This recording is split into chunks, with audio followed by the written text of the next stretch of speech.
Right, so March 2023, I was traveling around Australia. A friend of mine said he knew about this place in the wilderness where if you work for 4 hours a day, they'll give you food and somewhere to stay. That was all I knew. We headed up to this place. It was about a 13-hour train ride from Sydney. We got there about 5 o'clock in the morning, exhausted. And I didn't know what a Hare Krishna was or a devotee, and it was on land run and owned by Hare Krishnas. There was an ashram, a temple. Down at the bottom of the hill, there was like backpackers, yogis who do yoga teacher training.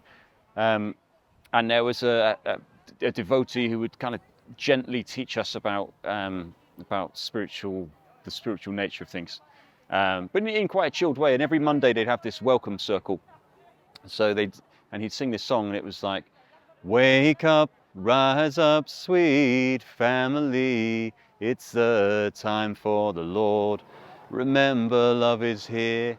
And he kind of speak like, "Beautiful angels, everyone's spirit is welcome." And I was just thinking like, oh God, like what wrong decisions have I made in my life to wind up with these bunch of freaks?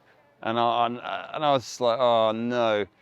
Then the following week, after I'd been eating the food, I guess, and hanging out and doing yoga, and I'd kind of climatized to the 5 a.m. starts, which was a new thing for me. Following week is kind of like, we've got the welcome circle again, and I'm kind of more like,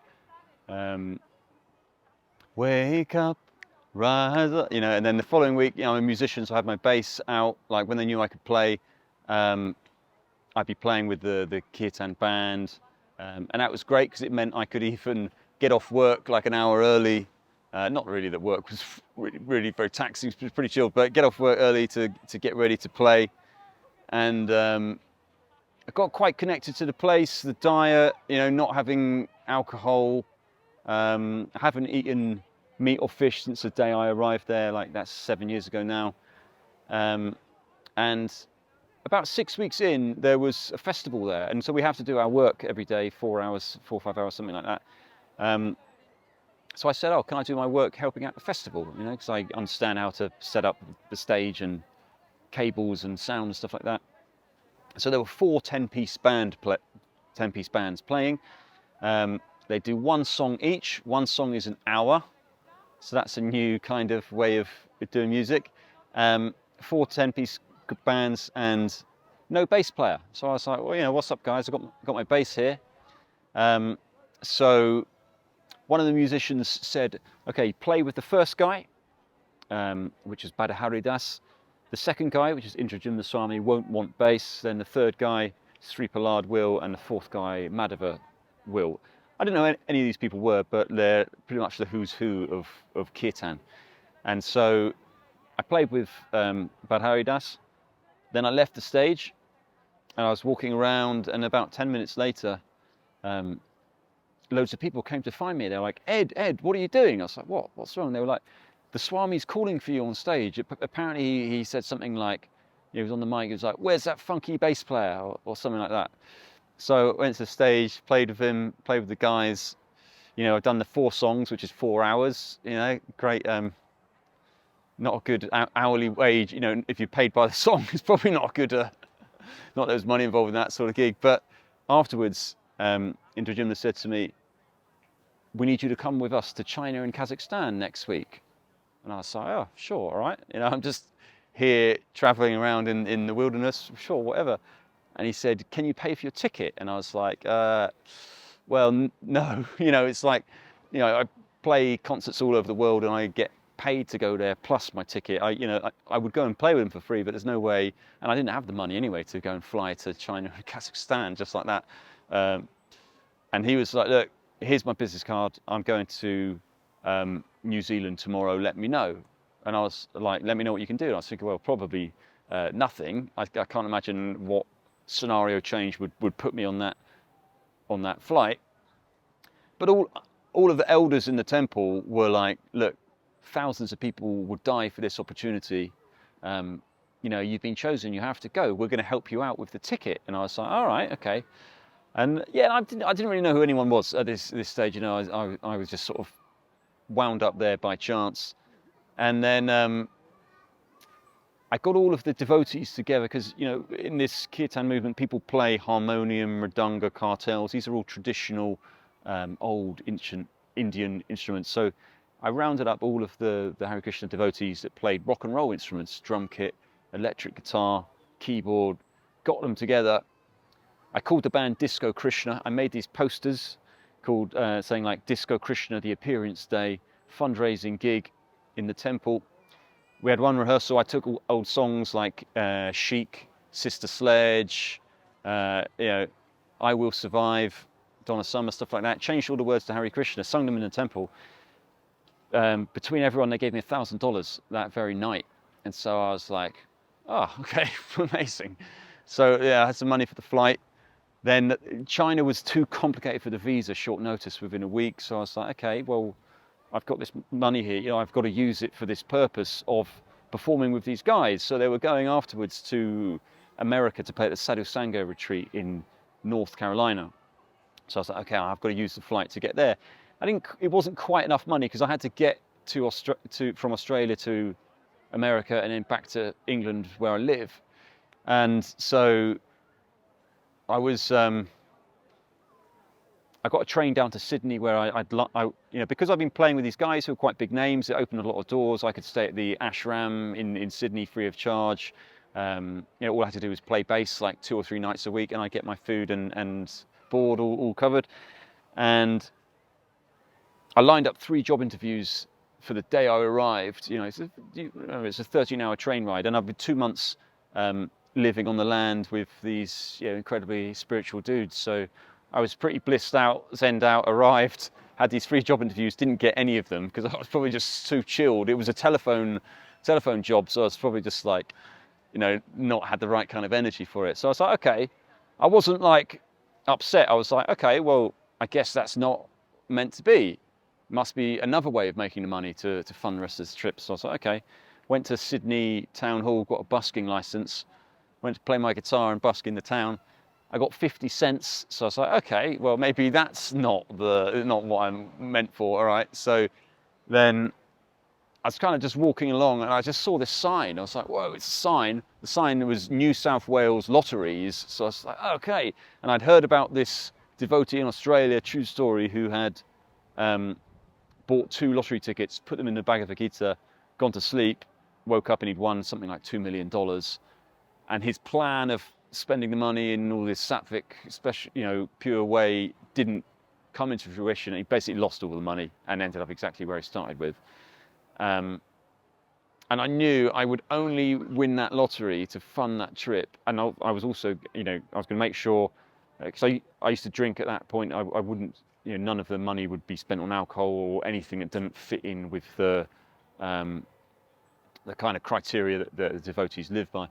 And so I was like, I bought like 7 tickets. I was in the shop buying the tickets for about 15 minutes, just like really trying to channel and get the right numbers. And yeah, I was chanting all day. I was playing with one of the touring swamis who came, put the tickets in the Bhagavad Gita, went to sleep, and I knew I had to totally believe that I was going to win.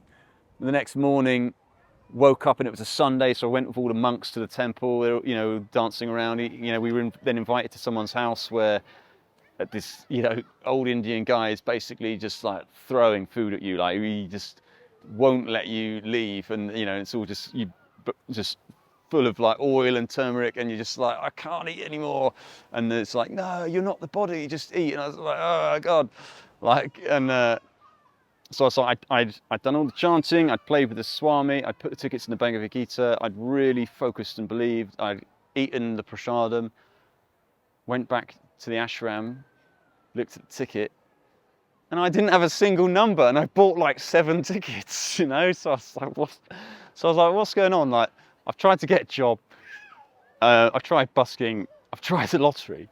None of this is working. Like, it's not even my decision to go on this trip. It's like, you know, this guy requested for me to go and play with him, you know. So I was like, well, what's it all about? So one of the other monks just took me to speak with one of the older monks to try and get a bit of wisdom, and he was just like, you know, that's life. Like, you know, there's nothing, there's no real kind of answer here. Like sometimes life is like that.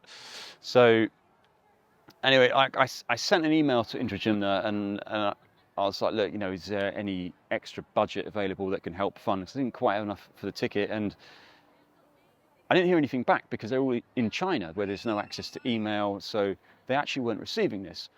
But I'd kind of, prayed a bit, sent an email, went back on the net, I think it was like Skyscanner, looked on there where I've been checking every day at these flights, and suddenly this flight just appeared on the website there that was like something like $200 to fly from Sydney to LA. And I was like, where's that flight come from? They were all like $800 or whatever before. And so I realized it was like a travel agent. So if you booked with that, you couldn't actually add bags or anything like that because you're not going direct with the airline. So I was like, okay, I've kind of asked for this money and suddenly this cheap ticket has arrived. All right, cool, I'll take that, I'll buy that. But because I was living in Australia, I had all my stuff, 2 guitars, recording equipment, all of my clothes, but I could only take 1 bag. So I basically was walking around on that last night, bumped into a homeless man who was pretty much exactly my height. So I just gave him all of my stuff, really. Gave him all of my clothes and everything. And there was the Chant and Be Happy book in there as well. So he got that. And then flew to America. I found a little bit of work, saved up a bit of money so I could travel around on my way there. Austin, Dallas, Memphis, Nashville, just soaking up the music, just experiencing America. Got to Nashville and I was like, right, I've got to get over to North Carolina for this festival, Sadhu Sangha retreat. So just Google the local Hare Krishnas, and when you're playing with Intragymna, you can name drop, if you forget about TikTok followers or whatever. I think the guy, what I've heard, has got something like more than 10,000 disciples or something he's initiated. I don't know if that's an accurate figure, but that's real devotion and a real following. So when I say I'm playing with him, the Hare Krishnas in Nashville, very happy to drive me 6 hours across to North Carolina. I mean, they're heading that way anyway. They're kind of like honoured to have me in the car. It's really bizarre because I've had that connection. So get to North Carolina, and when I arrived there, obviously all of the team, all of the musicians, everyone I've been speaking to, because they've been in China and hadn't had access to any Facebook Messenger, Gmail and stuff like that, they were extremely surprised to see that I had actually made it there. So it was quite a fierce woman running the what's it called, kind of reception, when you registration and stuff like that.